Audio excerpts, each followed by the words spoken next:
નમસ્કાર વિદ્યાર્થી મિત્રો, ઓનલાઈન એજ્યુકેશનમાં આપનું પુનઃ સ્વાગત છે. છેલ્લે આપણે ચેન ધ ટેક્સ્ટ એ ટોપિકની અંદર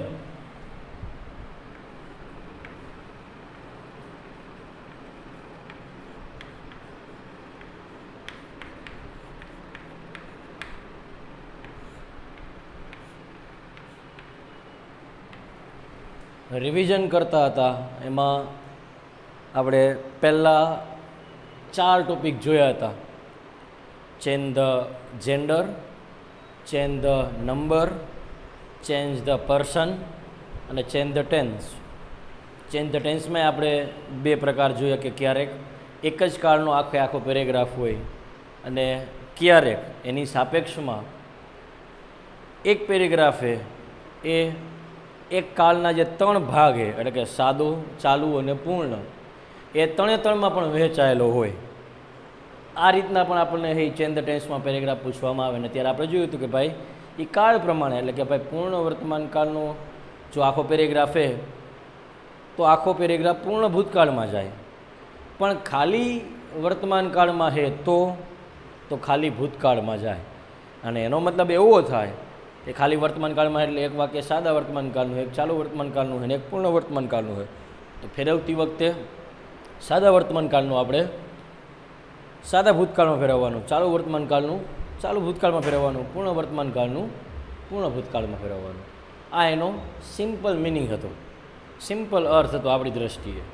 બરાબર, એ આપણે જોઈ ચૂક્યા. આજે આપણે એ ચેન્જ ધ વોઇસ, બરાબર, જે આપણા માટે અત્યંત આવશ્યક ટોપિક કહી શકાય એવો ટોપિક પણ આપણે એને માની શકીએ. ચેન્જ ધ વોઇસ, બરાબર. ચેન્જ ધ વોઇસની દ્રષ્ટિએ ફેરફાર કરવાનો થાય ત્યારે ગયા વખતેના આપણે પુનરાવર્તનના પહેલા ભાગમાં જોયું હતું કે ભાઈ વોઇસમાં ફેરફાર શેમાં થાય છે, તો કે સૌથી પહેલાં કર્તાના સ્થાને કર્મ આવી જાય. આ પહેલી બાબત છે. બીજું, કાળમાં ફેરફાર થતો નથી. ત્રીજી બાબત, ક્રિયાપદનું ભૂતકૃદન થઈ જાય. અને ચોથી બાબત, કર્તા જે આપણો આવેલો છે એના પહેલાં BY એટલે કે બાય મૂકવામાં આવે છે. તો એક્ટિવમાંથી પેસિવ વોઇસમાં લઈ જવાની સિમ્પલ એવી પદ્ધતિ આપણે કઈ માની શકીએ, તો જે આપણે સ્ટેપ બોલ્યા એ જ. સૌથી પહેલું સ્ટેપ, બરાબર, પહેલું સ્ટેપ શું? કર્મ છે, એ કર્મને શોધવાનું, બરાબર. અને કર્મને શોધીને ક્યાં લખવાનું? આગળ લખવાનું. આગળ એટલે કર્તાના સ્થાને, બરાબર. આગળનો મતલબ એવો કે કર્તાનું જે સ્થાન અહીંયા આગળ કદાચ એમ નામ શબ્દ આવ્યો હોય, અન્ય શબ્દ, ઉદાહરણ તરીકે જનરલી, તો જનરલીને પાછળ મોકલવાની જરૂર નહીં, જનરલી પહેલાં લખી જ લેવાય અને પછી કરતા હે તો એ દ્રષ્ટિએ લખાય. Generally some historians told about this material. તો જનરલી એ એમ નામ રહે, બરાબર. ધીસ મટીરિયલ પછી લખવાનું થાય કારણ કે કર્મ એ છે, તો એ દ્રષ્ટિએ એવા શબ્દને એમ નામ રાખવાના, પણ કર્તાના સ્થાને મૂકવાનું થાય, એ ભૂલવાનું નહીં, બરાબર. એટલે કર્મને શોધવાનું અને એને કર્તાના સ્થાને મૂકવાનું. તો આપણને પાછો પ્રશ્ન છે કે ભાઈ કર્મનું સ્થાન કયું, બરાબર. તો એ એક મગજમાં રાખવા જેવી બાબત છે કે કર્મ સામાન્યતઃ હે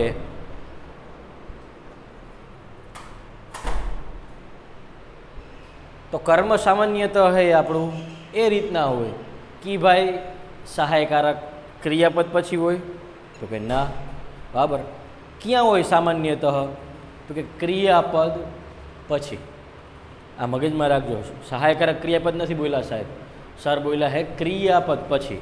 ક્રિયાપદ એટલે પ્લે, ઈટ, વેનિશ, ડિસઅપિયર, સી, સો, આ બધા આપણા શું કહેવાય?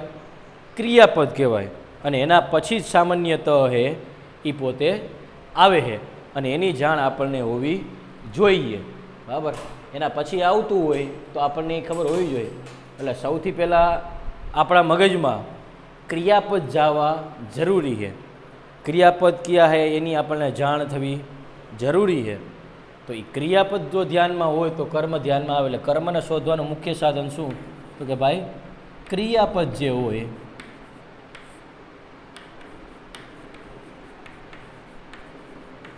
તેના પછી જ કર્મ હોય. બરાબર. ઘણીવાર વાક્યમાં ડબલ ઓબ્જેક્ટ પણ હોય, એટલે કે બે કર્મ હોય. બે કર્મ હોય તો ચિંતાનો વિષય આપણા માટે નથી. શા માટે નથી? કારણ કે પહેલું કર્મ તો હંમેશા ક્યાં હોવાનું? ક્રિયાપદ પછી. એટલે પહેલાં કર્મ હંમેશા અહીંયા રહેવાનું હોય, એની ચિંતા આપણે કરવાની ન થાય એના હિસાબે. બીજું આપણે જોઈએ અહીંયા. બરાબર. બીજું આપણે પદ્ધતિ, બીજું આપણું સ્ટેપ કયું? તો કે ભાઈ કાળ પ્રમાણે એનું યોગ્ય સહાયકારક ક્રિયાપદ.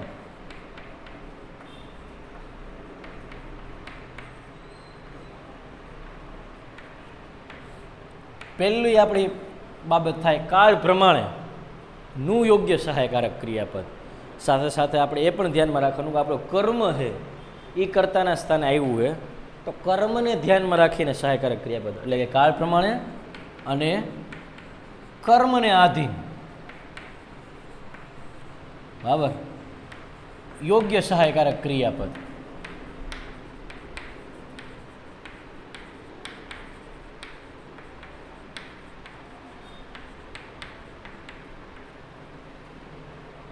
આ બંને બાબત ધ્યાનમાં રાખવાની છે.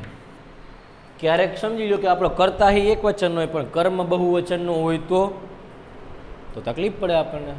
બરાબર. તો એ વખતે એ ધ્યાનમાં રાખવાનું થાય આપણે. તો બીજી આપણી પ્રોસેસ પછી તમને ઉદાહરણમાં સમજાવું કે કઈ રીતના બોલ્યો આપણે. કાળ પ્રમાણે ને કર્મને આધીન યોગ્ય સહાયકારક ક્રિયાપદ મૂકો. એની સાથે જો કોઈ કાળ એવા છે કે જેમાં વધારાના શબ્દ લાગે છે, ઉદાહરણ તરીકે સાદો ભવિષ્યકાળ છે તો બી લાગે છે. ચાલુ બધાય કાળ છે એટલે કે ચાલુ વર્તમાન કાળ ને ચાલુ ભૂતકાળ. ચાલુ ભવિષ્યકાળનું તો બનતું જ નથી.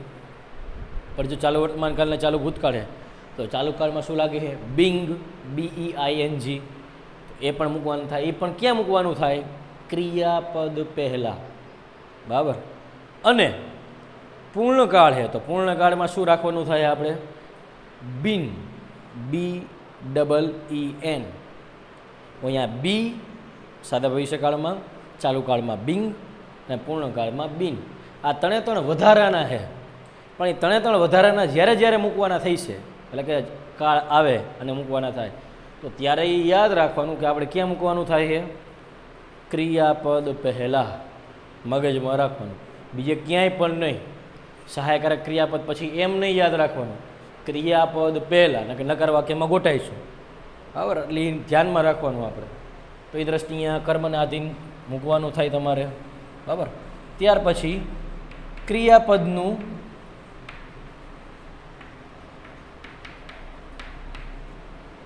વૃત્તદંત જ. બરાબર. ખાસ ક્રિયાપદનું ભૂતકૃદંત જ ગમે એ કાળ હોય એક્ટિવનું પેસિવ થાય, પેસિવ વોઇસમાં ફેરફાર થાય, એટલે કે પેસિવ વોઇસમાં પરિણમિત થાય. એટલે એનું તમારે શું કરવાનું થાય? તો કે સીધી બાબતે એનું તમારે ભૂતકૃદંત કરવાનું થાય. બરાબર. બીજું કાંઈ જ વિચારવાનું ન થાય એમાં. તો એ બાબત તમારે ધ્યાનમાં રાખવાની થાય. અને ત્યાર પછી છેલ્લી જે અન્ય શબ્દ છે એ અન્ય શબ્દોને લખી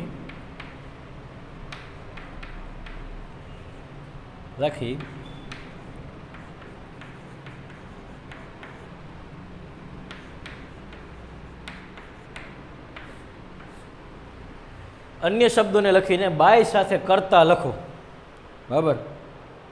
આ વખતે તમને પૂર્ણ તો તમારી ભાષામાં સમજાવવાનો પ્રયત્ન કરું. નોર્મલી હું આટલું બધું રીપમાં નથી લખતો હતો. બાય સાથે કરતા લખવાનું કારણ શું?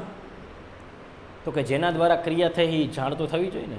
હા, ક્યારેક આપણો કરતા એ આપણને આપવામાં આવ્યો હોય નહીં.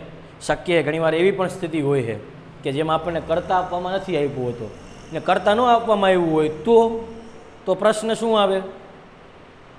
તો બાય આવે જ નહીં. પ્રશ્ન કાંઈ જ ન આવે, બાય ન આવે. કારણ કે બાય કોની સાથે આવે? કરતા સાથે આવે. કરતા નથી તો બાય નથી, કરતા હે તો બાય છે. આ પાકું. બરાબર. એ દ્રષ્ટિએ આપણને થોડીક બાબત મગજમાં ઉતરવી જોઈએ. બરાબર. હવે એના આ આપણે 4 વ્યાખ્યા જોઈ.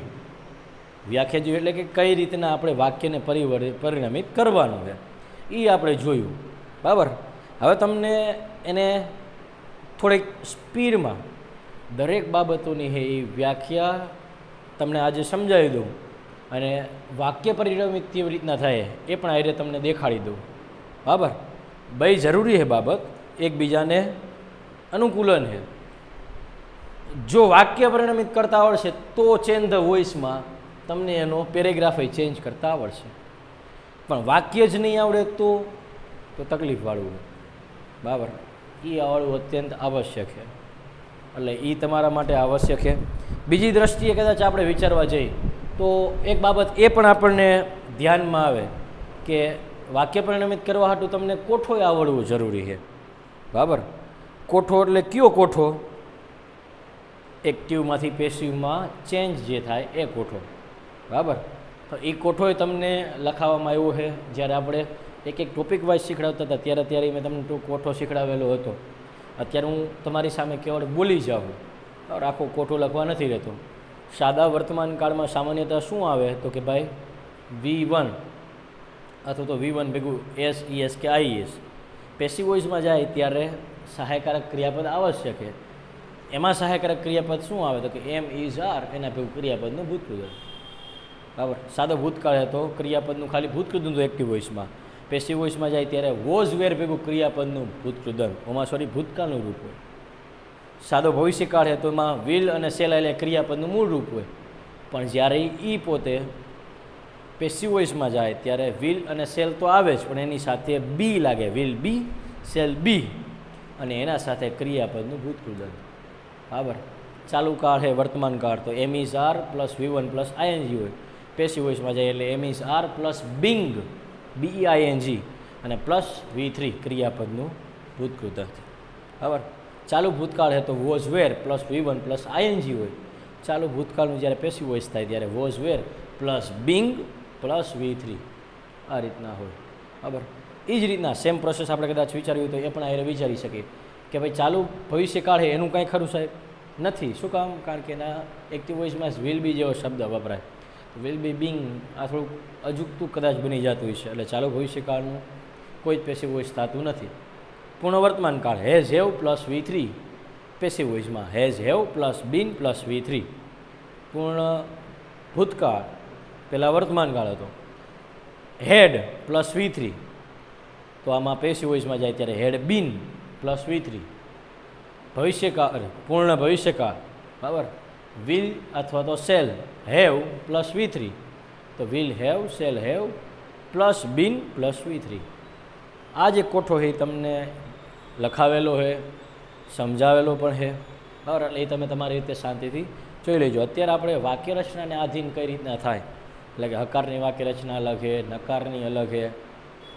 પ્રશ્નાર્થમાં બે વિભાગ છે. પ્રશ્નાર્થ સહાયકારક ક્રિયાપદથી છે અને સાથે સાથે WH થી છે, તો એના ફેરફાર કઈ રીતના છે એ આપણે જોવાનો પ્રયત્ન અત્યારે કરીએ, બરાબર. 4 બાબત મગજમાં આપણે ખાસ રાખવાની, બરાબર.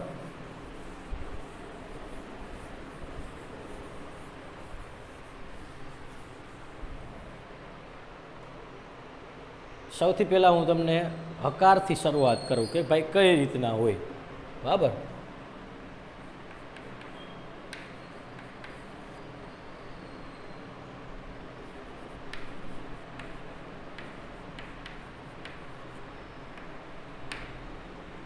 હકાર વાક્યની સામાન્ય વાક્ય રચના શું હોય? કોઈ પણ કાળ છે, સાદો વર્તમાન કાળ અને સાદા ભૂતકાળને છોડીને બધામાં સહાયકારક ક્રિયાપદ, એટલે આપણે અત્યારે એવી જ વાક્ય રચના જોઈએ. કારણ કે સાદા સહાયકારક ક્રિયાપદ તો બધે આવવાના જ છે. સાદા વર્તમાન કાળમાં ભલે એક્ટિવ વોઇસમાં ન હોય, પેસિવ વોઇસમાં તો આવવાના જ છે, બરાબર. એટલે આપણે વાક્ય રચના એ પ્રમાણે કરીએ. તો હકારની વાક્ય રચના શું હોય? તો સામાન્યતા આવી હોય કે ભાઈ કર્તા પ્લસ સહાયકારક ક્રિયાપદ પ્લસ ક્રિયાપદ પ્લસ કર્મ પ્લસ અન્ય શબ્દ. આ આપણા એક્ટિવ વોઇસની છે એ વાક્ય રચના હોય. પેસિવ વોઇસમાં જઈએ ત્યારે આપણે જે પહેલાં 4 બાબત યાદ કરી હતી જ, પહેલાં જ કર્તાના સ્થાને શું કરવાનું તો કે ભાઈ કર્મ, બરાબર, કર્મ સહાયકારક ક્રિયાપદ કર્મને આધીન તો સહાયકારક ક્રિયાપદ એમ નામ રહે, બરાબર. ક્રિયાપદ આવ્યું તો ક્રિયાપદનું શું થઈ જાય? તો આપણે કીધું હતું ક્રિયાપદનું ભૂતકૃદંત, બરાબર. એના પછી કર્મ આવ્યું હોય તો અહીંયા આપણે બાય સાથે કરતા લખવું હોય તો લખાય, પણ આપણે અન્ય શબ્દને પહેલાં લઈ લેવાય તો પહેલાં લઈ શકાય, છેલ્લે રાખવા હોય તો છેલ્લાય રાખાય, એમાં કોઈ પ્રશ્ન છે નહીં, બરાબર. તો અહીંયા આપણે બાય સાથે કરતા લખવું હોય બાય પ્લસ કરતા, તો અહીંયા લઈ લીધું અને પછી છેલ્લે રહેશે અન્ય શબ્દ. આમાં આપણે એવું પણ કરી શકીએ કે અન્ય શબ્દ પહેલાં અને પછી બાય સાથે કરતા, તો આ એની પેસિવ વોઇસની વાક્ય રચના થઈ.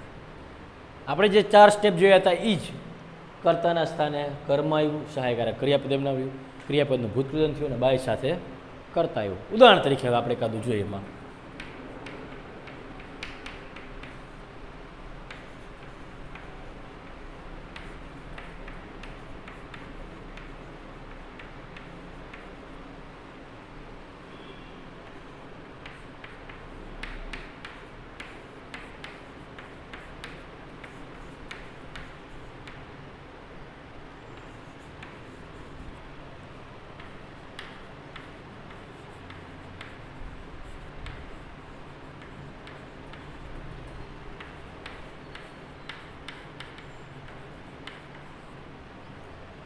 Some historians tells black powder is a dangerous substance. Some historians करता है, tells ક્રિયાપદ એનો મતલબ સાદો વર્તમાન કાળ એટલે સહાયકારક ક્રિયાપદ નથી, પણ સહાયકારક ક્રિયાપદનું સ્થાન તો રહેવાનું જ છે, ભલે હોય નહીં, બરાબર. એના પછી કર્મ હોય, કર્મ થાય બ્લેક પાવડર, અન્ય શબ્દ થાય એઝ એ ડેન્જરસ સબસ્ટન્સ. આ આપણું એક્ટિવ વોઇસનું વાક્ય છે, બરાબર. આપણે એવું સમજીએ એટલે છે જ, સમજવાની જરૂર નહીં. હવે આનું જ્યારે મારે પેસિવ વોઇસ બનાવવાનું થાય ત્યારે મારે શું કરવાનું છે? તો આપણે કીધું છે કર્મ ક્યાં આવી જાય પહેલાં. કર્મ કોણ છે? Black powder. એટલે બ્લેક પાવડર આગળ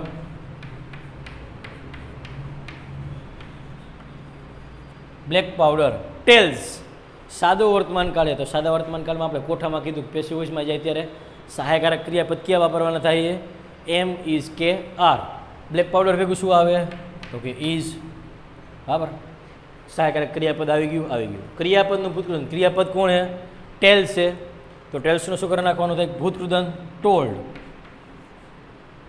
બ્લેક પાવડર ઇઝ ટોલ્ડ, બરાબર. હવે મારે બાય સાથે કરતા લખવું હોય તો બાય સાથે કરતાય લખું પહેલાં. By some historians as a dangerous substance. અથવા તો હું અન્ય શબ્દ પહેલાં લઈ લઉં. અત્યારે આપણે અન્ય શબ્દ પહેલાં લઈએ તો કેવી રીતના થાય? Told as a dangerous substance. કોના દ્વારા? બાય સમ હિસ્ટોરિયન્સ, બરાબર. By some હિસ્ટોરિયન્સ. આ રીતના તમારી સામે થાય. હિસ્ટોરિયન્સ એટલે અહીં ટેલ આવે, બરાબર. આ રીતના તમારું વાક્ય થાય. કર્મ અહીંયા આવી ગયું, સહાયકારક ક્રિયાપદ આવી ગયું, ક્રિયાપદનું ભૂતકૃદંત આવી ગયું અને બાય સાથે કરતા પણ આવી ગયું, બરાબર. તો આ રીતના તમારા ફેરફાર થાય. બીજું જ એકાદો જુઓ, આપણે હકાર વાક્ય જોઈએ એમાં.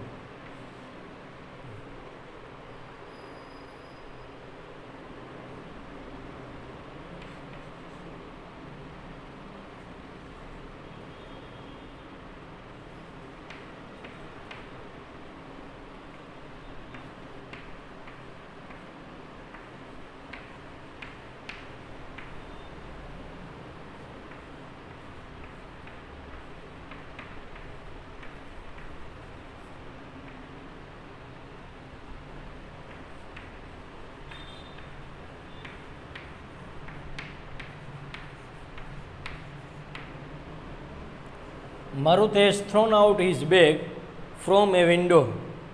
કરતા મરુત. હેઝ સહાયકારક ક્રિયાપદ એટલે કાળ કયો થયો? પૂર્ણ વર્તમાન કાળ, બરાબર. એના પછી થ્રોન આઉટ, જો કે ફ્રેઝ છે પણ ક્રિયાપદ એમાં મુખ્ય કયું છે? થ્રોન છે, બરાબર. હિઝ બેગ એ શું છે? કર્મ છે. ફ્રોમ એ વિન્ડો અહીંયા શું થઈ છે?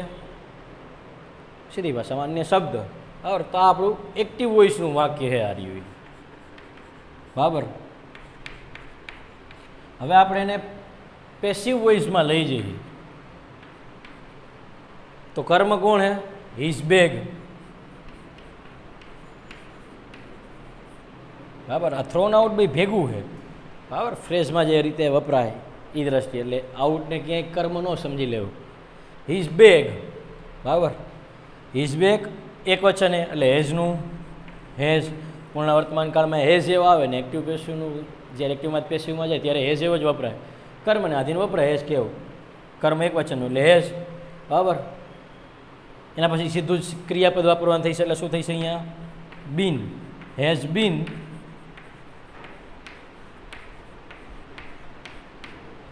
થ્રોન આઉટનું થ્રોન આઉટ, બરાબર. His bag has been thrown out. ક્યાંથી? અન્ય શબ્દ પહેલાં લઈ લે. From a window. અન્ય શબ્દ આવી ગયા પહેલાં.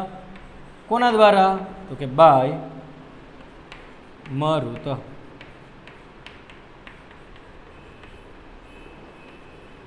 બરાબર. તો અહીંયા બાય સાથે કર્તા આવી ગયો, સહાયકારક ક્રિયાપદ આવી ગયું, ક્રિયાપદનું ભૂતૃદંત આવી ગયું, પૂર્ણકાળ હતો એની નિશાની તરીકે બીન આવી ગયું. આ રીતના હકાર વાક્યમાં ફેરફાર કરવાના થાય, બરાબર. હકાર વાક્યમાં સિમ્પલી આ પ્રકારના ફેરફાર તમારે જોવાના થાય, બરાબર. સમજી લો કે નકાર વાક્ય તમારી સામે છે તો, બરાબર, તો એની વાક્ય રચના હોય, એની વાક્ય રચનામાં ફેરફાર શું? ખાલી એની વાક્ય રચનામાં ફેરફાર બીજો કાંઈ નહીં, ખાલી સહાયકારક ક્રિયાપદ પછી, બરાબર, શું લાગે છે? ઓકે, નોટ લાગે, બરાબર. એટલે કે એની વાક્ય રચના આ રીતના થાય આપણી સામે, બરાબર.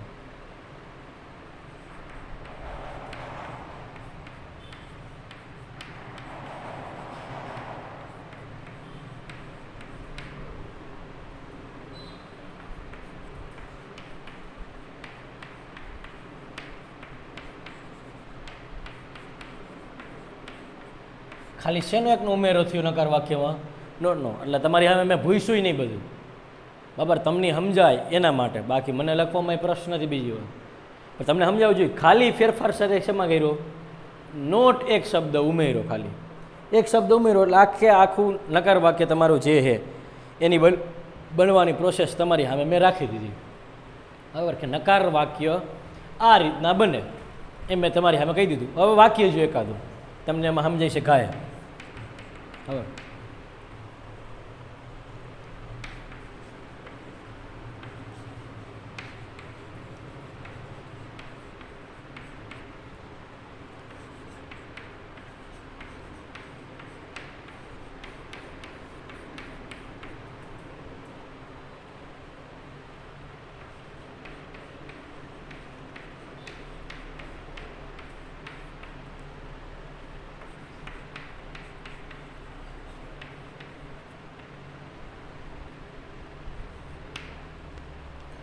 the government કરતા did સહાયકારક ક્રિયાપદ, નકાર માટે નોટ, એક્સેપ્ટ ક્રિયાપદ, અ પ્રોજેક્ટ ઓફ વિલેજર્સ કર્મ, અન્ય શબ્દ આમાં એવો છે નહીં, બરાબર. એટલે આપણે એની કાંઈ ચિંતા છે નહીં. હવે કર્મને પહેલાં લેવાનું કીધું છે અહીંયા આપણને. કર્મ શું છે? Project of villager. તો લખો એ પ્રોજેક્ટ ઓફ વિલેજર્સ. કર્મ એક વચન છે, આપણે વિલેજર્સ જોઈને બહુ વચન સમજી તો આપણી ભૂલ છે. ગામ લોકોની યોજના ગામ લોકોની એવું નહીં થાય, બરાબર. તો યોજના એક વચન છે, તો અહીંયા શું લાગે? ડીડ, એટલે કે સાદો ભૂતકાળ છે. તો આપણે સાદા ભૂતકાળની દ્રષ્ટિએ પેસિવ વોઇસમાં જઈએ ત્યારે આપણે શું કીધું? શું થાય? વોઝ કે વેર લાગે. તો અહીંયા આપણે શું લખવાનું થાય? Was. A project of villagers was. નોટનું નોટ જ આપણે કીધું, અહીંયા મૂકી દેવાનું. ક્રિયાપદનું ભૂતગંધ એક્સેપ્ટનું શું થઈ જાય અહીંયા NCE PT ED accepted a project of villagers was not accepted કોના દ્વારા તો કે ભાઈ by the government.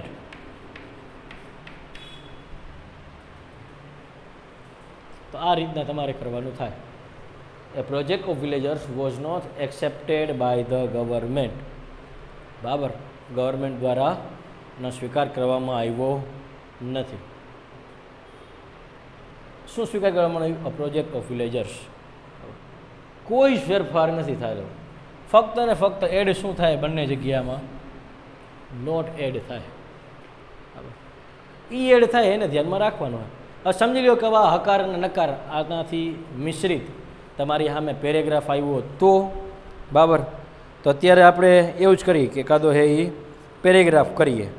બરાબર, પ્રશ્નાર્થ વાક્ય એ આપણે આવતા વિડીયોમાં જોઈશું. અત્યારે કાદો પેરેગ્રાફ કરીએ તો તમને સમજાય એમાં. તો હકાર અને નકાર વાક્યની વાક્ય રચના હતી. બરાબર, એને આધીન એક પેરેગ્રાફ આપણે જોઈ.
તમારી સામે પેરેગ્રાફ છે અને સંમિશ્રિત પેરેગ્રાફ છે. હકાર વાક્ય છે, નકાર વાક્ય છે, બંને પ્રકારના વાક્ય એમાં છે. બરાબર, you will take annual exam in March, you will get a result in June, till then you won't study or learn anything. Won't નકાર વાક્ય. You will take rest during this time. બરાબર, એક્ટિવ વોઇસમાં passive વોઇસમાં ફેરવવાનું હોય. Passive વોઇસમાં ફેરવવાનું હોય છે એટલે તમને આ રીતના દઈ છે, સ્ટાર્ટ લાઈક ધીસ. અને એમાં તમને કહી છે એન્યુઅલ એક્ઝામ વિલ બી, આવી રીતના કરી તમને આપ્યું હોય છે. બરાબર, હવે આપણે જવાબ જોઈએ એનો.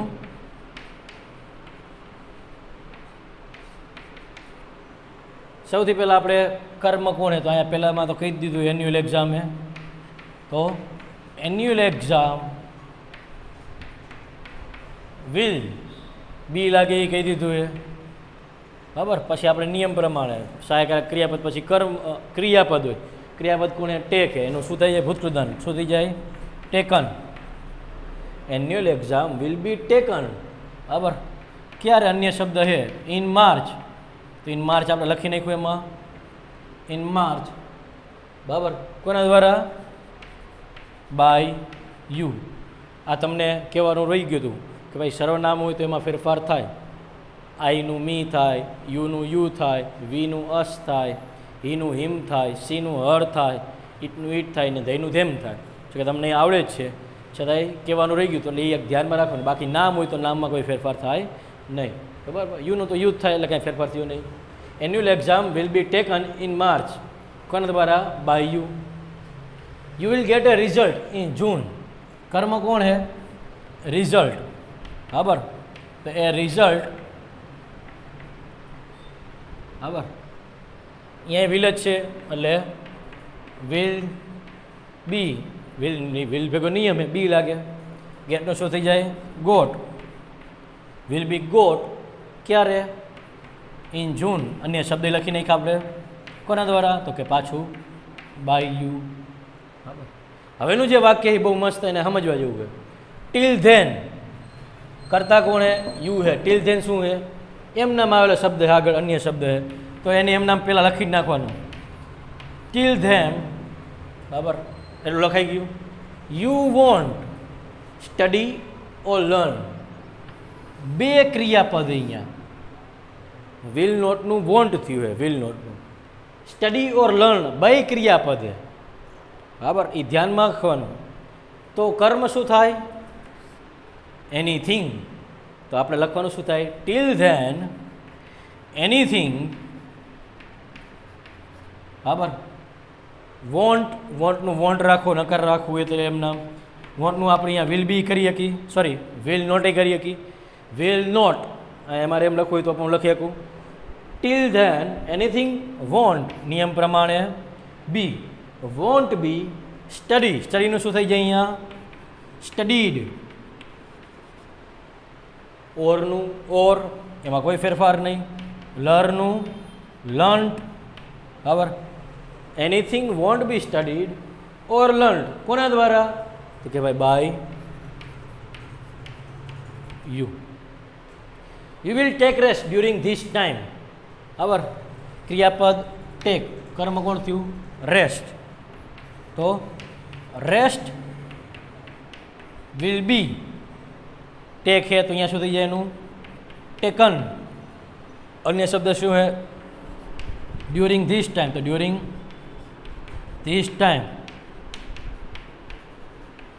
बराबर। Result sorry rest will be taken during this time कोना द्वारा? तो कि बाय यू। एम नाम राइट। तो आ रीतना पेरेग्राफना चेन्ज तमारे हे करवा न थाय। मुख्य तो ध्यान में राखवानी तमारी बाबत जे है जे पेला 4 तमने समजावी ए ज बाबत ध्यान में राखो એટલે પેરેગ્રાફ તમે આમ હે આપણી ભાષામાં આમ એટલે એમ કેવું હેલું છે કરવું અઘરું है हूँ પણ સમજી શકું પણ એ તમને ખરેખર એવું લાગશે જો તમે નિયમો ધ્યાનમાં રાખશો કોઠો ધ્યાનમાં રાખશો તો ડાયરેક્ટ ઇનડાયરેક્ટ જેટલું આ અઘરું નથી એટલે એ દૃષ્ટિએ તમારે આ ખરેખર એકદમ સહેલું છે 2 માર્કમાં તમને પૂછવામાં આવે છે ટોટલ ચેન્જ ધ ટેક્સ્ટ 4 માર્કનું હોય છે એક એક્ટિવ પેસિવનું અને એક બીજું હોય છે ગવર્મેન્ટને ઈચ્છા થાય એ પૂછી શકે પણ આપણે એ બધાની તૈયારી રાખવાની तो आ प्रमाणे हकार नकारનું જ્યારે પેરેગ્રાફ હોય ત્યારે તમારે આ પ્રમાણે ફેરફાર કરવાનો થાય। હવે આપણે આવતી વખતે જ્યારે એ પ્રશ્ન જોઈશું ત્યારે આપણે 3-4 પેરેગ્રાફ છે 3 પેરેગ્રાફ એક યારે જોઈશું બરાબર। છતાં આટલે સુધી જે આપણું રિવિઝન થયું એમાં તમને કોઈને કંઈ પ્રશ્ન હોય તો તમે ઓનલાઈનના માધ્યમથી ચોક્કસ પ્રશ્ન હે પૂછી શકો છો। નમસ્કાર।